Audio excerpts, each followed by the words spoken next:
It's all like, you're very informal, give a lot of stern, if you're a teacher, you're not up there just blowing a bunch of smoke, Right. You're a teacher. Right. And I remember was, the beautiful part about it, and which always wanted me to go back, is that how the attachment my husband had, because my husband comes from a long line of ministers, evangelists, and everything like that, and he's like, wow, I really feel this man. So to be able to get into the lives and implement change into the men and women and children down here, you got to have a strong sense of a strong in-depth spirit in you, to basically do that. And basically, can we talk about that? What made you? What drove you to come down here? Well, first of all, if we're going to talk about that, we have to go back to how I became a minister, right? I was on tour, and we were performing in Milwaukee, Wisconsin, in the arena, 65,000 people.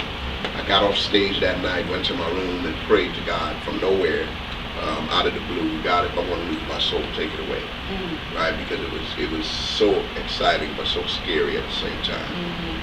And then I went to watch the movie Malcolm X about a month later. It was in 1994. And in the movie, I felt like God was speaking to me, not in an audible voice, but in my spirit. Right. There was two phrases that kept just repeating in my spirit. I want you to be like him for me. He died too soon. I want you to be like him for me. Wow. He died too soon. I want you to be like him for me. He died too soon. Each phrase 3 times. And later on, as I became a minister, I understand that it is established in the mouth of 2 or 3 witnesses. Right, and right. so I went to a couple months after that. I went to a church called Faithful Central. Bishop Ulmer. I was listening to his message. The title of his message was "I Died Too Soon," and he was talking about Malcolm X. Wow. So I knew that God confirmation. was, so I know that God was talking to me. And so when God said, "I want you to be like him for me," he was saying, "I need to be like Malcolm for him." Right? And so I never had a choice in becoming an activist, and I never have a choice in being on the street. The streets is where I came from. I came from the hip hop industry, right? And so I naturally gravitated toward the streets. And when I moved downtown 12 years ago, I would walk down the streets of Skid Row all the time. I lived right there in the financial district, right by the U.S. Bank building. And so I lived there for 7 years. And so, longer than that actually. And so I would walk down through here, and I just felt like God speaking to me and say, "Hey, I need you to do it. Just come here and preach the word, right?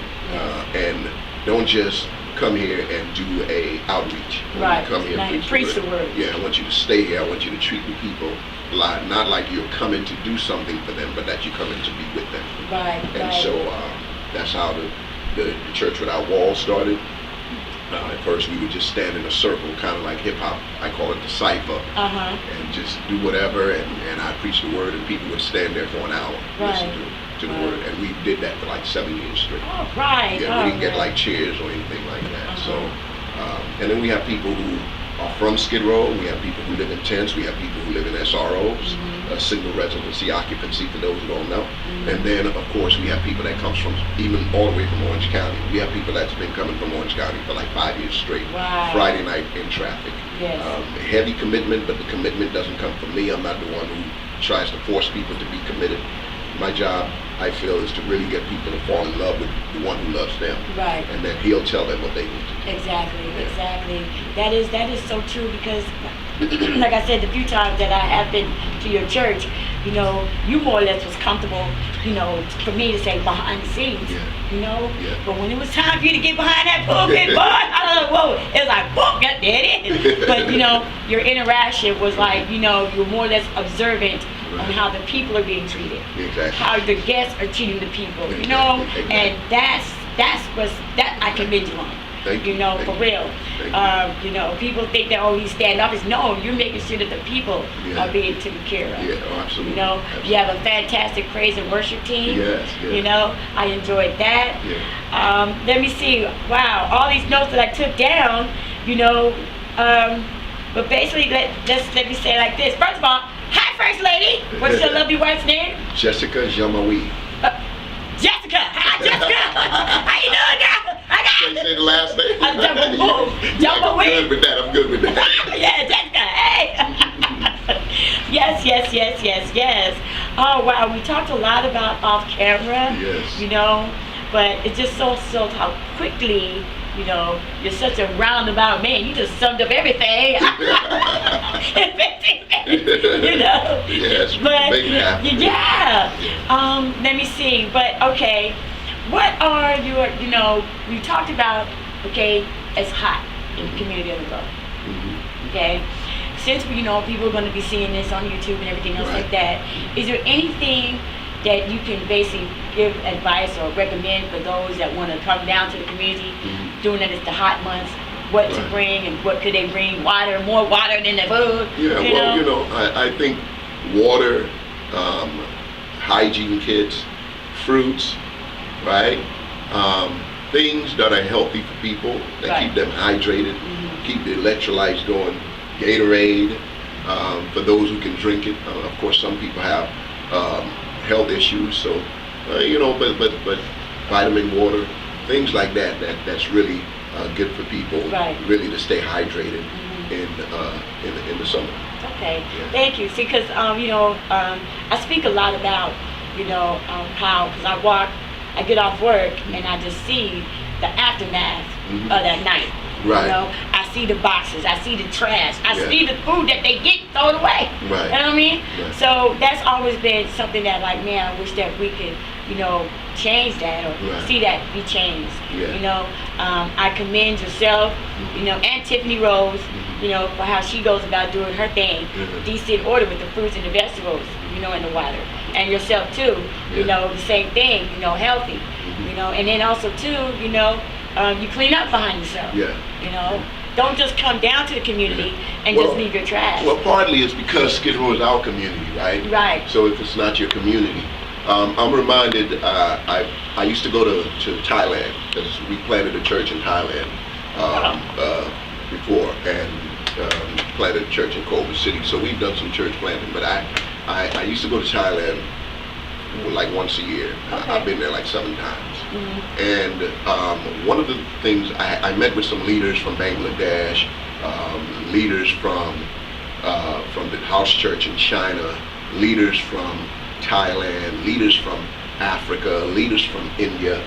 And one of the stories I heard from a leader from Poland was a leader, he was talking about the fact that they had sweatshops, right? And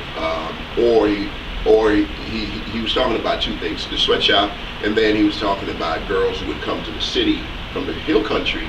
They would come and they would sell themselves, to be able to eat. And they did that because their parents would force them to go do that because that was the only way they could survive, right? And the other thing was that really made me think about it, the whole feeding thing. That they had women and girls and kids who were working in these sweatshops, and they were paying them, nothing, right? Like next to nothing. And so some Christian leaders wanted to come in and shut it down. And one of the things he said was that oftentimes, if you don't understand the community that you're dealing with, then you're going to make a lot of mistakes, right? And you're going to do more harm than good. Because though we wanted to deal with the sweatshop situation, the answer was not shutting down the sweatshop, because if you close down the sweatshop, you cut off every bit of income that they have coming in the community. Food supply. Exactly, right? So what you want to do is not cut down, get rid of the sweatshop. What you want to do is you want to force the sweatshop owners to pay more. Right? So that is one thing to have information. It's another thing to have intelligence. Intelligence is when you're able to change the situation and make the situation better, and not necessarily allow your moral whatever it is morally that you feel, or whatever you see, don't allow that to be what dictates how you move. Understand it from a broader perspective. So when it comes to the feeding, I do believe that Jesus wants us to feed people. Yes. But at the same time, like in the Bangladesh situation or in the Poland situation, understand the community more. And what people need to do is come to the community, speak to people like you who have been here for a long time. Speak to the people in the community, speak to Bobby Buck, speak to OG, speak to individual Pete White, everyone in the community, even the police officers, speak to them.